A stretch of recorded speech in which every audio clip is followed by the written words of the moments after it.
Page 20, Sliding on a Rainbow.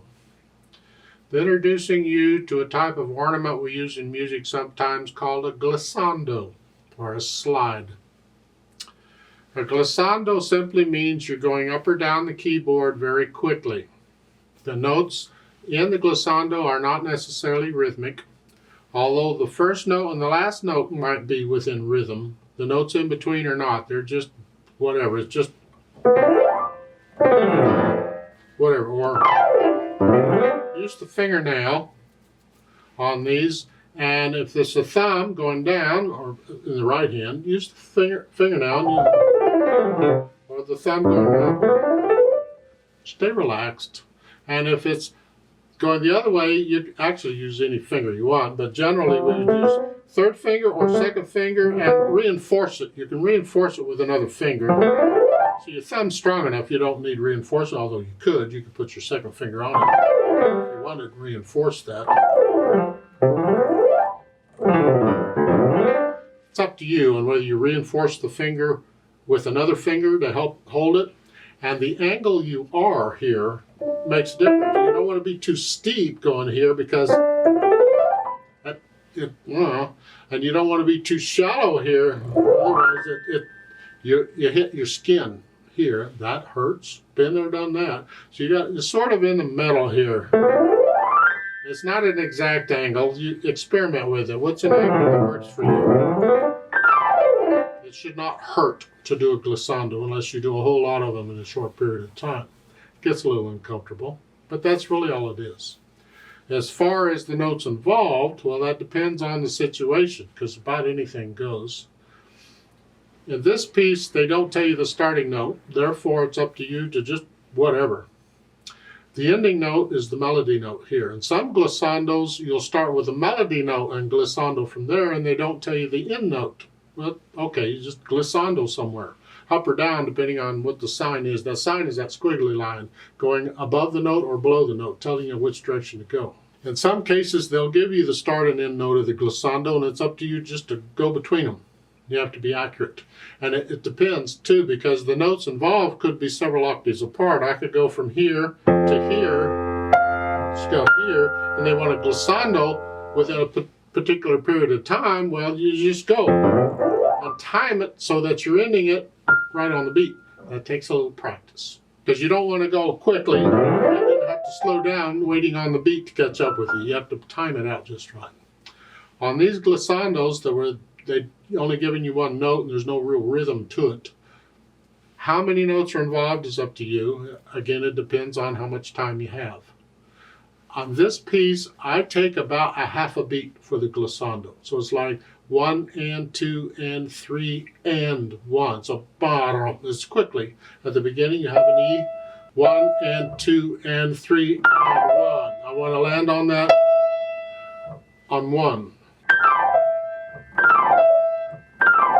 What you can do to help is play the melody note with a different finger than you use for the glissando.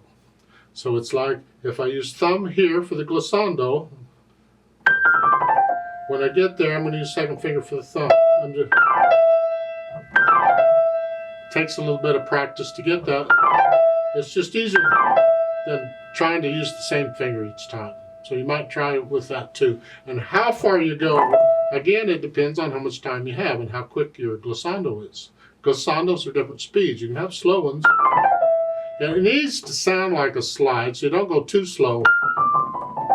But that's not a glissando. That's just a regular run. Glissando has to sound like so they got to be quick enough that it's clear you're not actually playing them with the fingers. You're just sliding. And that's what we're doing. Now, get to the bottom line there on page 20. That glissando goes up.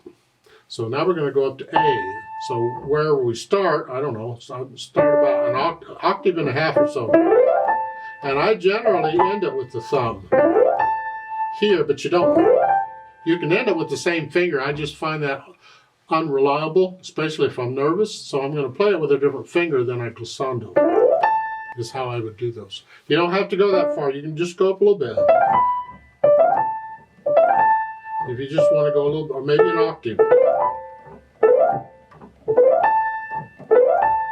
know, if you're not sure, just do an octave. That's fine. Experiment with it. They're kind of fun.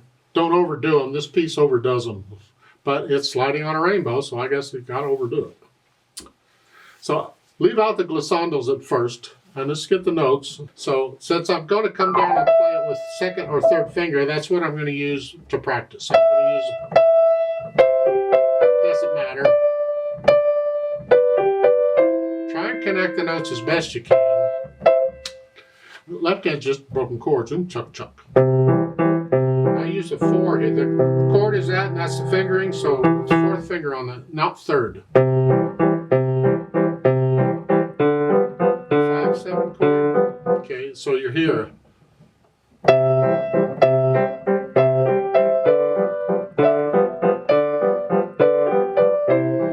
Once I'm comfortable with that, then I would add the articulation in the glissandos.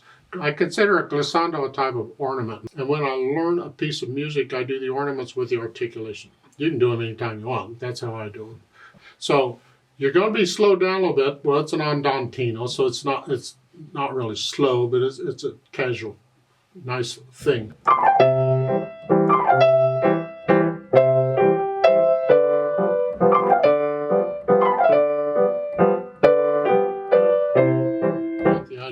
And the third line, when you go up, the same difference going up here.